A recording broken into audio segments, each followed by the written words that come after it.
Hi, welcome everyone to Brookline Booksmith's author event series. My name is Silas. I'm a member of the events team here at Brookline Booksmith.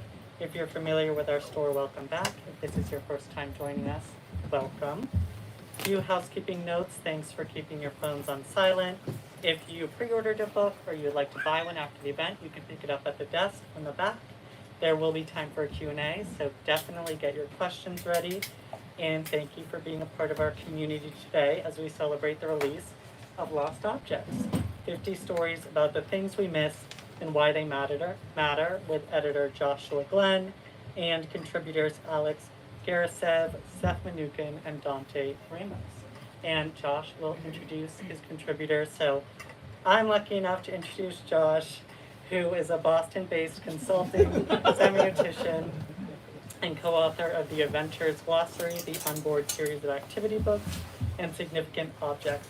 He is editor of highlowbrow.com and the MIT Press's Radium Age Science Fiction reissue series. And above all, as I was researching Josh, I came to find that Josh is really a storyteller, and it's that instinct that is behind his work as a professional and an editor of this collection. So, Lost Objects, 50 stories about the things we miss and why they matter. The little bio goes a little bit something like this.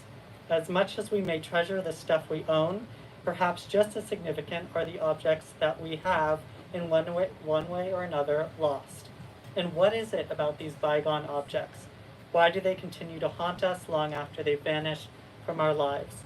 In Lost Objects, Josh and his co-author Rob have gathered answers to those questions in the form of 50 true stories from a dazzling roster of writers, artists, thinkers, and storytellers. Each spins a unique narrative that tells a personal tale and dives into the meaning of objects that remain present with us emotionally even after they've disappeared physically. So here to tell us more are Alex, Seth, Dante, and Josh. Thank you, Silas. Can everyone hear me okay? So yes, Lost Objects is a collection of stories about, true stories about objects that the authors once owned but no longer do for whatever reason. We'll find out what happened to those objects. And they're significant objects because these authors were never able to forget about them. So I'm going to read you a little bit from the introduction. But before I do that, let me give you just a tiny bit of context. You don't need any context for the great stories you're going to hear, but for the book, comes out of a project that I do with a journalist named Rob Walker called Project Object, where we every now and then come up with an idea for a theme. As you can see, fossils, fetishes, illicit objects, political objects, and we would assign them to 25 writers and have them, we would ask writers, do you have a political object? Do you have an illicit object that you could tell a story about? And we would eventually find 25 of them and put out a little package of stories. So that's the background they need to know for how Lost Objects came about. We wouldn't have conceived of the Lost Objects project if it hadn't been for a theme we noticed cropping up in our correspondence with the network of talented thinkers and writers with whom we've been collaborating on an endeavor called Project Object. Via nonfiction narratives, Project Object plumbs the mystery of how and why we humans attach meaning to and invest emotion in inanimate objects. As of this book's publication, we will have published over 300 Project Object stories at the website High Lowbrow. Here's the funny thing though. More often than you might expect, when we query writers about telling a true story about a significant object for one of our themed volumes, we'll hear back with some variation the following excuse: too bad. I used to have an object that would have fit the bill perfectly. Alas, it's gone forever now. At first, we found this response frustrating. The object sounded so great, we wanted to hear its story, to see its photo. Its story will remain forever untold. How unfair. But once we'd heard the same thing several dozen times, we began to ask ourselves, what is it about certain ordinary items that makes them so extraordinarily memorable, even years after we've let them slip out of our possession? Why can't we just let them go? Would they be so significant if we hadn't lost them? So we decided to conduct some nonfiction storytelling research, if that's such a thing, around the profound, if perplexing, value of the lost object. Activating our network of Project Object contributors and would-be contributors, we posed a simple question: what is your rosebud? This book features 50 distinct and memorable answers to our question. Although we'd expected great stories, we could not possibly have anticipated the variety, tales of sorrow and joy, hilarity and wisdom that you'll find here. The objects themselves are varied too. Rattlesnake rattles, a silicone vagina, and an orgone accumulator, for example, not to mention much less eye-catching stuff from a wig to a baseball mitt. Also varied are the stories of how these objects were lost, as well as the meaning that these objects' former owners attribute to them today. Sorry, my mother, a former English teacher, is in the audience, so I just want to change that sentence on the fly. The meaning that these objects' former owners, to which they attribute meaning today. Great storytelling, and my fourth grade teacher, Mr. Seth, is also here. So yeah. Great storytelling, though, was just the first phase of our ambitious plan for this project. We decided early on that we wanted to work with artists and cartoonists to bring these 50 objects back to life by representing them pictorially. We allowed the story's illustrators to decide for themselves how they wanted to approach the assignment. They could depict the object itself more or less realistically, and if they so chose, they were welcome to focus on some aspect of the object's meaning or story. The results of this further twist on our research project were thrilling, so let me show you a few examples. Stephen O'Connor's tale from his childhood about the loss of a favorite hunting cap was made all the more poignant by Oliver Munday's reimagining of the cap as a balloon that has just slipped out of a child's grasp. And I won't read you the other ones, but I will show you. So a story about a cardboard Warhol tomato soup can that a young boy drew that was stolen by burglars at some point, maybe. A sequined scarf that belonged to a woman's mother who died, and it was her most treasured possession of her mother's that she lost at a party. A Rocky Horror picture novel. So you do know what I'm talking about, from the 70s, back when they used to make novels with photos from movies. That Lydia Millett, who's now a famous novelist, became obsessed with when she was in grade school. Debbie Millman, who wrote the introduction to our book, won a glass poodle at a temple fundraiser when she was a child, and has always regretted losing this poodle that you can see that she drew herself. Lucy Sant's club chair that her father had made, and they bequeathed to Lucy, who destroyed it in 20 years of hard living.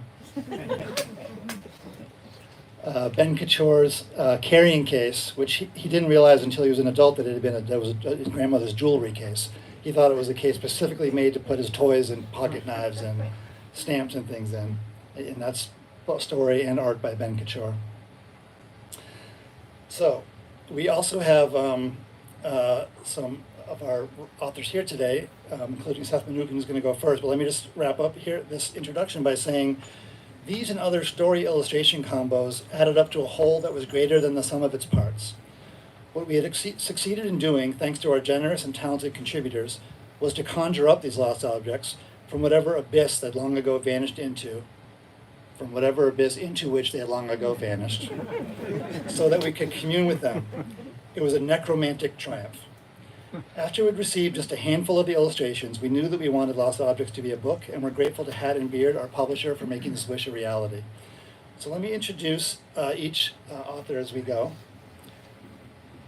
And these are all local folks. Seth Mnookin is the author of books about the anti-vaccine movement, the Boston Red Sox, and the New York Times. He's the director of MIT's graduate program in science writing, and has written for The New Yorker, Vanity Fair, Science, and Slate, among others. Thank you, Seth.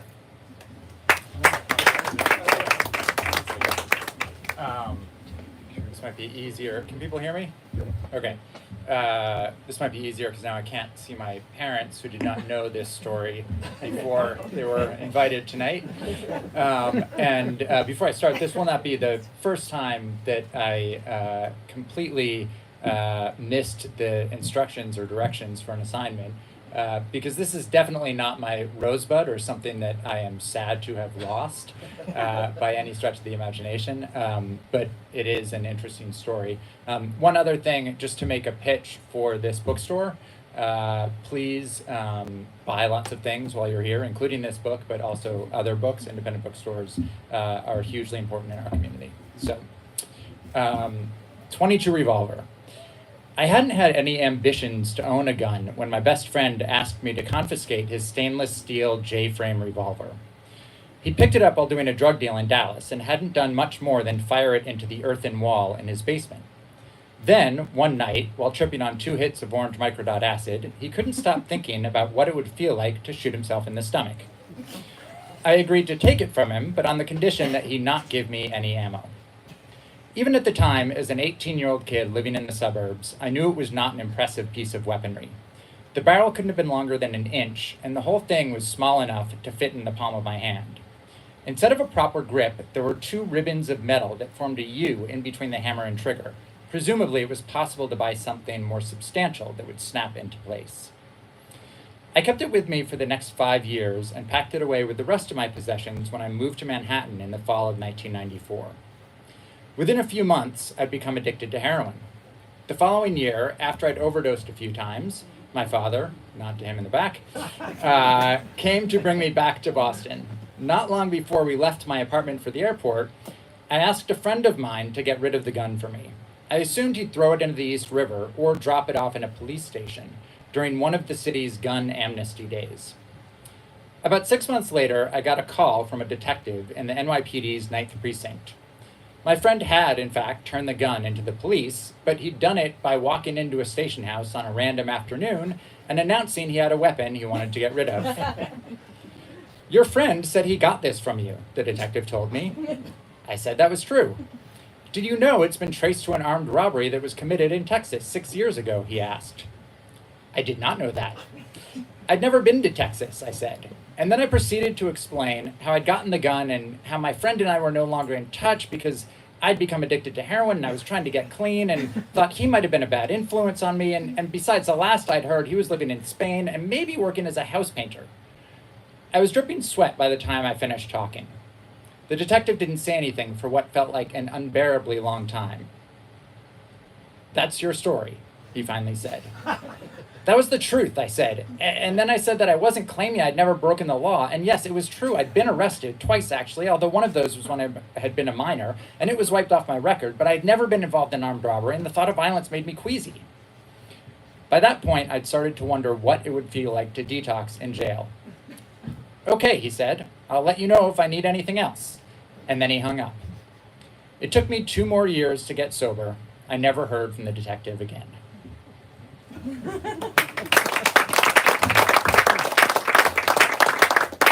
Seth. And as we can see, Alex Evan Meyer's illustration has turned the .22 revolver into an anthropomorphized version of Seth himself, sweatily being interrogated by the police. Alex Gerasev. Alex Gerasev is an illustrator, painter, printmaker, and muralist whose work is held in private and public collections around the world. In 2021, Alex was awarded a City of Boston Transformative Public Art Grant to create a mural in East Boston. Alex teaches illustration at the Massachusetts College of Art and Design, and this is his artwork as well as his story. Thank you so much. Very excited to be here. And I agree with you, the independent store, bookstore, it's amazing. So thank you so much for coming and supporting. Thank you so much, Tony. Really appreciate it. So my story called Karma Parka. Sounds good, yeah? This story begins in the winter of 1983, when I was 8 years old. The city I love was still called Leningrad, and Russia was still part of the Soviet Union. At the time, most stores only carried Soviet-made products, which tend to be utilitarian and drab. But a few select people, because of their position in the government or business, or by some stroke of luck, had access to the voucher for special store. They carried high-quality foreign-made items. A contact of my father obtained some of these hard-to-get vouchers, which he sold to my parents for a high price. They used these vouchers to buy me a parka. It was extravagant expense, deep black with a bright orange lining, countless pockets, and many sizes too large so that I could wear it for years to come. I love that coat. Not just because it was warm. It made me feel like a cross between a military hero and a gangster. But because I understood that my parents has used their good fortune to get something not for themselves, but for me. That spring, after watching one too many American Western, a friend of mine and I decided to become a bank robbers. We would practice on a neighborhood grocery store. My friend waited on his bike, our getaway vehicle, while I went wearing my giant parka. The plan was for me to fill its many pockets with ice cream, but only pay for one or two. I think it's a pretty genius plan now. I didn't think about it. But picture ourselves distributing our bounty to our friends and becoming neighborhood heroes. Of course, in a warmer weather, where my bulky coat was easy giveaway, and the store clerk quickly recognized what I was up to.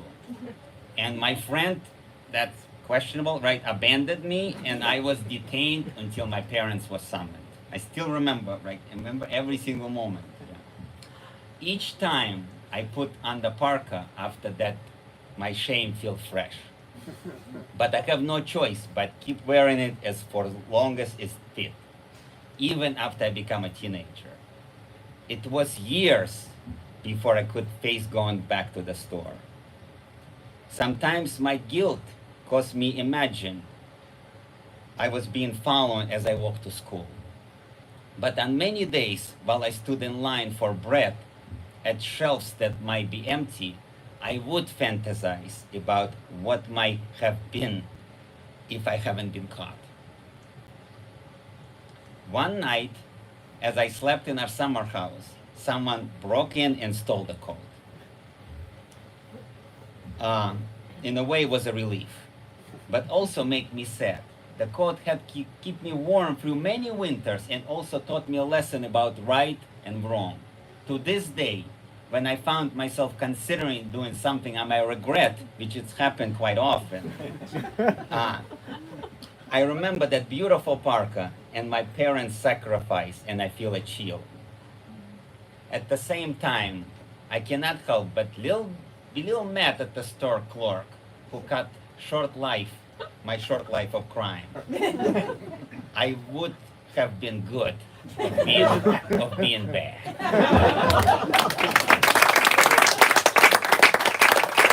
And Alex, since this is your art, do you want to tell us a little bit about why you decided to illustrate it the way you did? Because there's no wolves in your story. Oh yes, thank you. Yeah, and as you know, as both teacher and a practicing artist, I did so many sketches now. And some of them more realistic, some are more representational. But I think I really want to paint the guilt, like in a lesson more than I would say more representational story, because some of them was my first sketches and I didn't share with you, because I didn't like it at first, but some of them in the store, some of them I was seeing, it was so interesting, so I can tell more. So they summoned us and I tell, which I kind of embarrassed, I didn't tell my correct last name, I don't know, I thought it was smart. Then I tried to call parents of that boy, right? So I did this story first, the sketch didn't work out, so this is kind of more metaphorical, right? And I thought it's captured the essence more. Both between the kind of cold, chilly day, because I think, I'm not saying everybody should lose park in that circumstance to lesson, but I did learn my lesson that way. Thank you, Alex. Thank you much. So the book's designer, Tony Leone, is sitting in the front row here. A longtime collaborator of mine. We've done many books together, and zines and so forth, and games for children. Shares an office at Mass Art with Alex. And one day when I was speaking to one of Tony's classes and I was in his office, I saw these incredible drawings on the wall, which I thought were by Tony, but they turned out to be by Alex, and that's how Alex and I met, because I had to know who did those amazing artwork. Thank you. Okay. Dante Ramos is a senior editor at The Atlantic. So James and Dante. James here is a columnist for The Atlantic. He previously worked as a writer and editor at the Times-Picayune in New Orleans and the Boston Globe, where he and I were colleagues. Thank you, Dante. Hi. Thank you for everybody thanks to everybody for coming out, and thanks God for inviting me to take part in this. This is the only show tonight where nobody ends up in custody. It's called Road Atlas. How do you bring back a vanished streetscape? By ordering a late 50s Rand McNally Road Atlas off of eBay.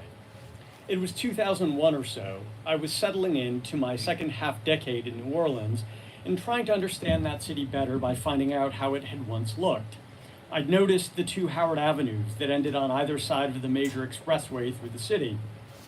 I'd read news clips from the 1960s about North Claiborne Avenue, where the authorities had pulled old oak trees out of a wide median strip to make way for Interstate 10. And for about $20, including shipping and handling, I could see the old street grids of New Orleans and lots of other cities before the interstates came blasting through. Much like the current atlas from the same publisher, the one that I'd bought was oversized, flat, and floppy. By the time it reached me, the pages had yellowed and the cover had weathered. The book had traveled from coast to coast and back, I imagined, before landing in some attic in Wisconsin or Georgia or Maine. As a navigation aid, it was hopelessly outdated, but for me, the atlas showed how my chosen city would have looked in a parallel world, where highways hadn't torn into the cypress swamps on the outskirts of town, where most of the middle class hadn't decamped to flimsy ranch houses in new subdivisions outside the city limits, where languid New Orleans neighborhoods beloved by Tennessee Williams and John Kennedy Toole hadn't been chopped up before I ever arrived on the scene. You don't have to do anything with history. Most of the time, just having it in your possession feels like enough. Over the next few years, I flipped through the Road Atlas only every now and then. I kept it where I kept all my larger books, on the lowest shelf in the first floor bedroom that my then boyfriend and I shared. This turned out to be a poor choice in the final days of August 2005, when a different piece of public works in New Orleans, a hurricane protection system with flimsy walls, failed in spectacular fashion. Fitting, I guess, a road atlas that recorded one kind of loss became part of another. When I bought it, the atlas seemed a unique expression of my own nerdiness and introversion, but it ended up as just another piece of waterlogged debris that we hauled out into the street to be carted away by some FEMA contractor. You can uncover what used to be or what might have been, but you're still at the mercy of the landscape where you live. Thank you. Dante's reputation preceded him when he came to the Globe because he was the reporter who had stayed behind the Times-Picayune and kayaked around New Orleans getting the stories instead of fleeing. So let me just thank you very much to our writers, and I have a little bit more to tell you about the book. Amanda Clark, I don't think could make it, right? Amanda Clark not here? Are there any other Lost Objects contributors here who didn't tell me they were coming? Okay. So I've been working on objects projects over the years as a side project, one of my many side projects. So I did a book a number of years ago called Taking Things Seriously. That was sort of like this one where we asked people to tell true stories about significant objects in their lives, in this case objects that they still owned. And then Rob Walker and I, the co-author of this book, did a project called Significant Objects where we took thrift store objects, assigned them to writers, had them invent fake stories about them, and then sold them on eBay using the fake stories as the item descriptions. And then we tried to do a lot of pseudo-economic, pseudo-anthropological crunching of the data afterwards to try to understand exactly how stories give value to objects, give objective value to objects. So in the appendix to this book, we decided, even though this wasn't an experiment in the same way, and there's no quantitative data to crunch here, there's a lot of qualitative data about lost objects, so we decided we would do an appendix where we talked about different meaning types that objects have. And so this is a kind of a culmination of all these three books that I've done now, where Rob and I have sort of decided that objects have meanings that can be categorized in certain ways.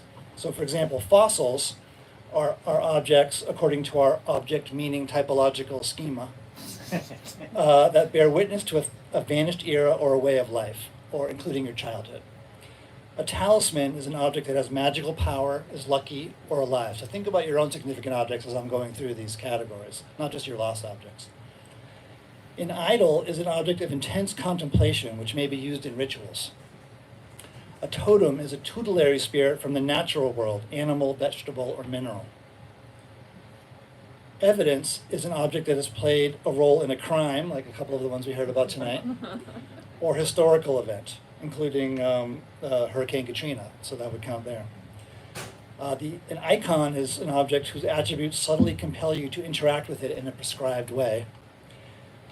An amplifier artifact is an object that activates or boosts a latent power or skill, whereas a transformation trinket is an object that activates an extraordinary alter ego. So in some ways, Alex's parka is we categorized it here as a transformation trinket because it unleashed his inner criminal. And finally, a TARDIS is an object that whisks you away from quotidian reality into the fantastic. So that's where we're at so far. We also have started a museum of lost objects, not really, but we invite people who have lost object stories to tell us about them on our Instagram feed at Lost Objects Book. Thank you for coming, everybody. And we would love to answer your questions about any of these stories or about lost objects in general, or people want to share their lost object stories. Yes, James Parker. What's an amplifier object? An amplifier object is one that you already have some latent skill that you can't tap into, like you're a guitar god, but you couldn't tap into it until you got the exact right guitar or amplifier. So it amplifies something already inside of you. Whereas the transformation trinket, you didn't have that power already. It magically bestowed it upon you. Alex was not a criminal already before he got the parka. Not until he got the parka. Questions? Yes, sir? I don't know, this feels like a stupid question, or just not a useful one, but I just couldn't help thinking with token and amplifier that we're in games territory, and so, like, what would the Lost Objects game be if you were going to release a game? You say Lost Objects game? The question is, what would a Lost Objects game be? Yeah. Was this a softball for the person standing next to you, Andrew Innes, a well-known local game creator, the creator of Anomia, etc.? Do you have a Lost Objects game idea for us, Andrew? No. Hide and seek. I don't know. Hide and seek's a good one. Yeah. I don't have a good answer for that one. Any of our panelists? Lost Object game?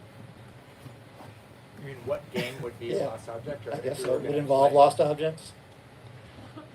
It sounds like a kind of a good car game, when you're driving and it's sort of getting people to remember objects. Just something to think It about. makes me think about like Brookline Go and that's sort of I mean I don't think of You actually have to be able to that you find the object. and that would maybe fit any of your descriptions, but I mean, in some ways, eBay is the ultimate lost object game, right? So many of us have spent thousands of dollars there trying to recreate our childhood from those objects that our mothers threw away when they shouldn't have, when we clearly had marked them as keep forever. National Geographic magazine. My mom's back there. Any other questions? Yes? I'm just curious, which type of objects did you find people chose as their lost object or significant object more than others? I'm just curious if there's ones that people gravitate to as having more significance for them. So the question is, of the object meaning types, Yes. which one was the most popular in this collection of our book? Yeah. See, that's a number that we could have crunched, actually, but we didn't. I would say that a lot of the objects, it's a great question, a lot of the objects that people can never forget that they've lost were those kind of amplifier objects or those transformation trinkets that really sort of changed who they were, gave them like the personality that they didn't have, you know what I mean? The object, the scarf or the hat or the ring or something that they wore that made them feel sort of superpowered and vulnerable or cool when they went to college or when they moved to a new city. Those ones are really hard to lose. So yeah, maybe it's those transformation trinkets. Thank you for that question. Now you're going to make me crunch that number. That's good. There's objects Rob Walker and I've been doing this for 15 years now or something, and now of course there's a documentary called Objects that's been making the festival circuit this past year that he and I are in briefly. There are, columns in the New York Times about people's significant objects. There are a whole series of books about people's significant clothing objects. It's become material culture studies, as they call it in the academy, has become very popular these days. And formerly it was very dry, and it was about, what do objects teach us about, society? And there was sort of a sense of the objects being interrogated to like cough up the answers, but, about what this past society was like based on the objects, which is interesting. But we all know that interrogation gets you the answers that the interrogator wanted to hear.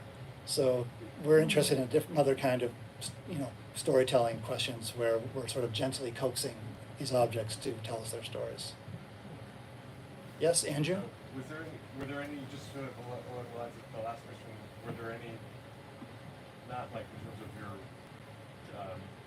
different types of objects, like more prevalent than another, but like for instance, was clothing kind of, were there more lost objects that were around clothing or like tchotchkes or like, I mean, was there something that really stood out as an object? Yeah, so the question here is not about meaning types, but the actual object type. Was there a certain type of object that people most often regret losing? I would say the clothing did come up a lot. That is something, especially when we talk about those kind of things, those pieces that we own that help transform us and make us feel a different way when we're moving through the world. It's often clothing or jewelry, absolutely. We had to, for the interest of diversity, we had to say no to a lot of clothing stories people wanted to write about because we wanted to make sure that it wasn't all people's favorite sweaters and scarves. But yeah, clothing certainly comes up a lot.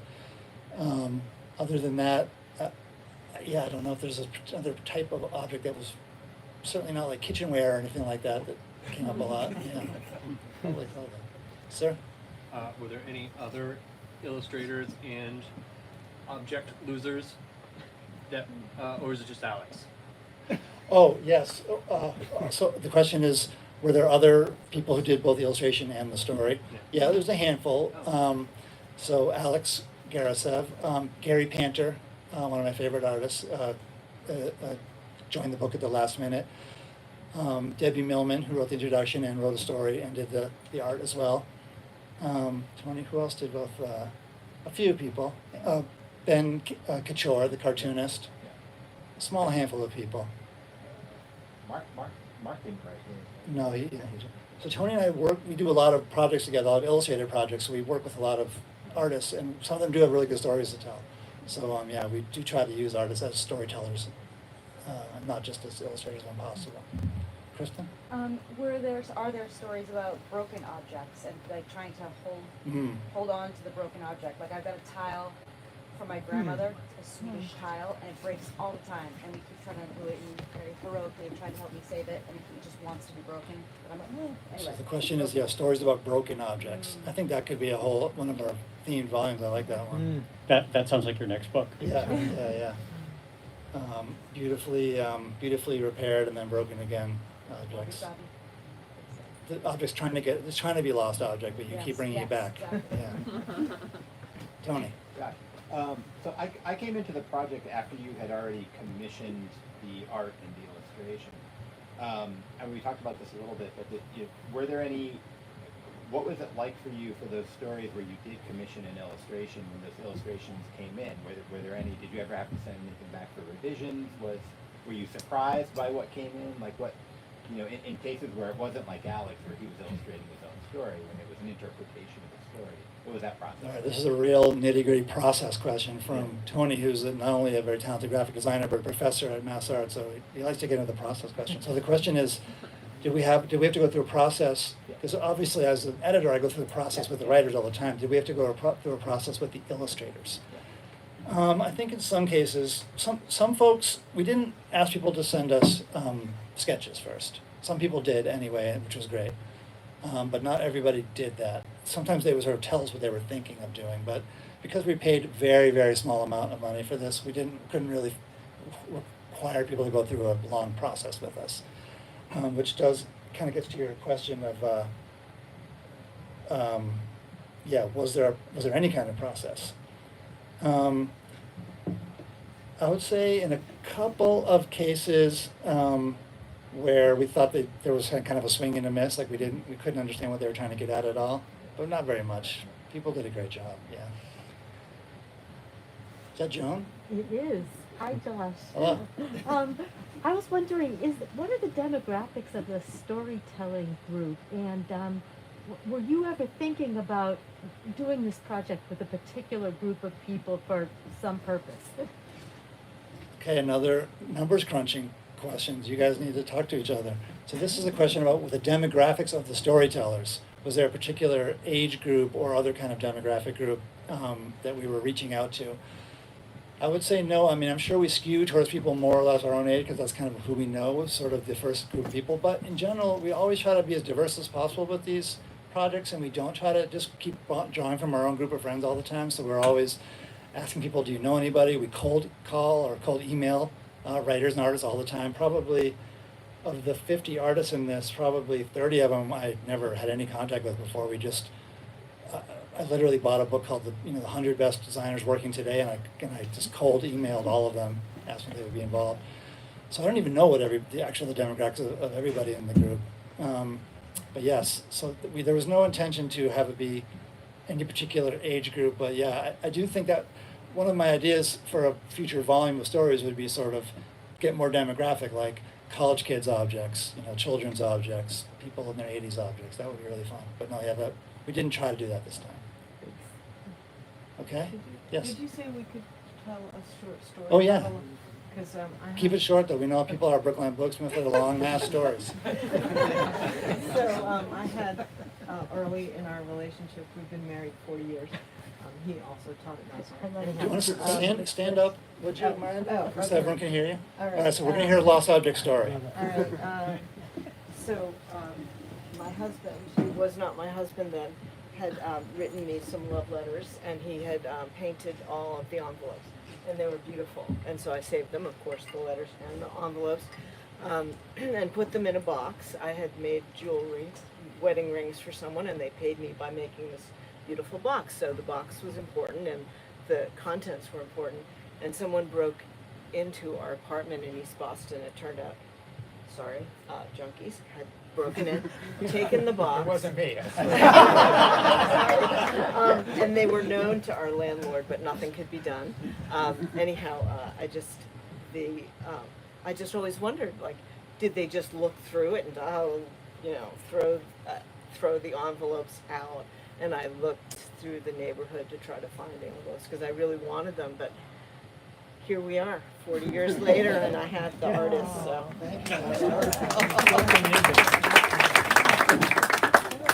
Yeah, it's funny how. Sorry, yes. Do you have a lost object story?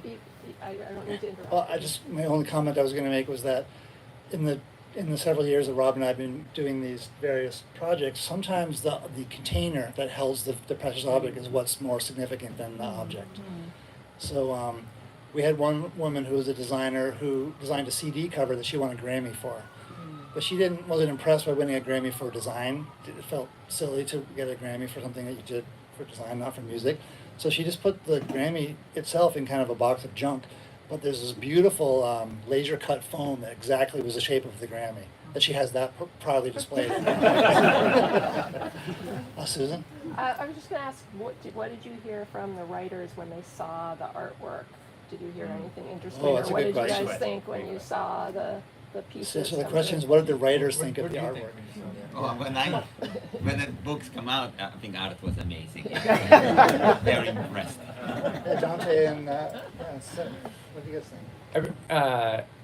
Art is something that I think if you took my IQ at different things, I would be off the charts below -0 for art. So I'm sort of just always in awe when anyone can illustrate anything. So the just seeing someone take anything I had written and then turn it into a piece of art is kind of an amazing experience. It really creating something like that just feels as foreign to me as being asked to translate a book into Japanese or something. It's completely foreign to me. Dante? I was just going to say I have a similar experience with Seth. I just in my daily life, I edit pieces by a lot of writers, and I work with artists daily about how to interpret what is in the piece and how to communicate that to people. So I am not often on the other end of that transaction, and I There's an element in the sort of top right corner of that illustration of my piece, which is very literal, and then the rest of it is very expressive, and that's a combination that like it sort of accesses a part of the mind that I don't personally have, and so I really like it as a companion. Well, those are great answers. Yeah, there was one funny story Tony will remember maybe where Matt Worker, who's the Pulitzer Prize winning cartoonist for Politico, is that Politico, Matt Worker? I think he is. Did a story by a woman, local artist, female, it's a hand holding a hammer, and it's a very big, beefy man's arm and hand. It looks like a kind of a Steve door or something.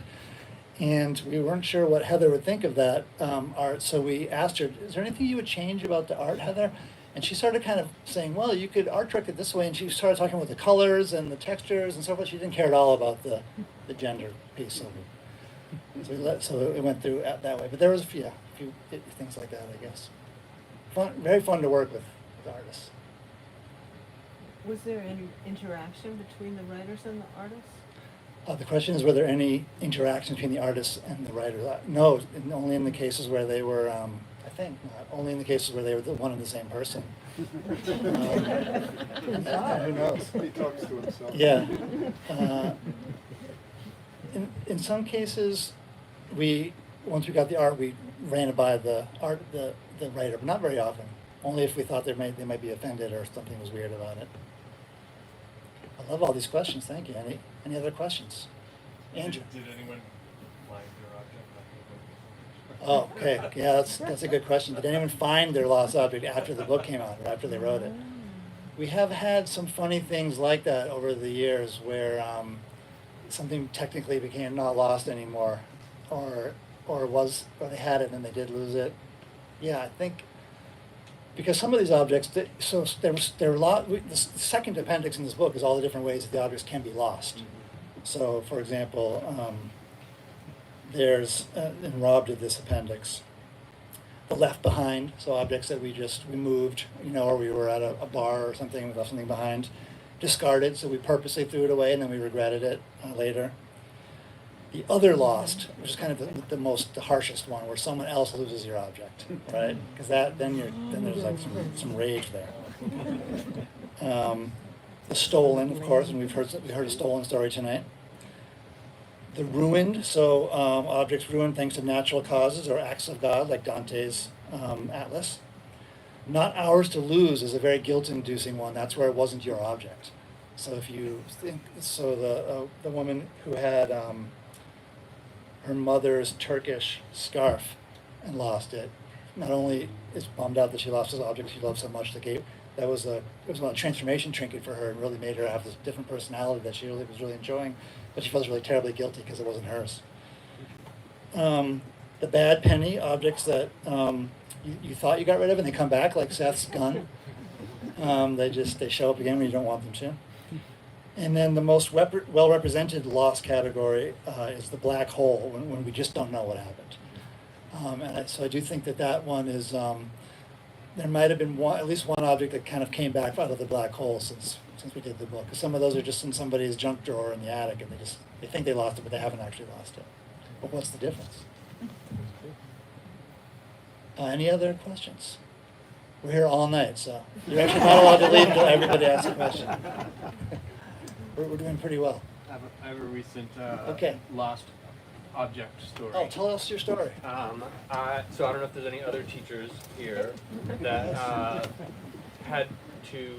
their lives were changed by COVID-19. So the week before spring break, I had a project that my students used rubber stamps to add typography into their work, and I always just let that box kind of float around the classroom and let them borrow it in the studio. And spring break happened. That was the week that COVID hit, and I never thought about that box again because I was teaching remotely online. And now I was back in my office and looking around for my box of my rubber stamps, and then it was gone. I had no idea where it was. 2 years had passed, and I was just furious that I couldn't find this box of stamps. And so I was like, wait a minute. I went through my Google Drive because we all had, access to every single moment from that moment on. And sure enough, I saw the one student that had used rubber stamps. And I was like, that's the student. And so this was like last week. And there was an alumni show at Mass Art for the students that were, lost, had, been deprived of an exhibition on campus. So there's an exhibition hanging right now at Mass Art of the students of 2020 and 2021. And this one student has work in the show, and I reached out. I was like, "Oh my God, congratulations! I see you're in the show." And I had just missed her when she got her piece off because I was walking. I helped coordinate it, and I was like, "Your piece looks so great! Congratulations! I just missed you." And by the way, did you happen to be the student that I let borrow this box of rubber stamps? And she said, "Yes, I'm so sorry." Happy ending. So she brought me my box of lost rubber stamps. That's incredible detective work. So now we need to get that object from her with the stamps on it, because that's an evidence. Yeah. That's a great artifact. Thank you. We're going to do a signing in a second. Is there any other questions before we get to that stage of things? My parents just left, so if there are any questions that you were shy about asking before, clear now. Anyone wants to know how to score Skagg and Newton in circa 1985? No? Okay. All right, well, we will sign some books. Thank you. Thanks so much, everybody.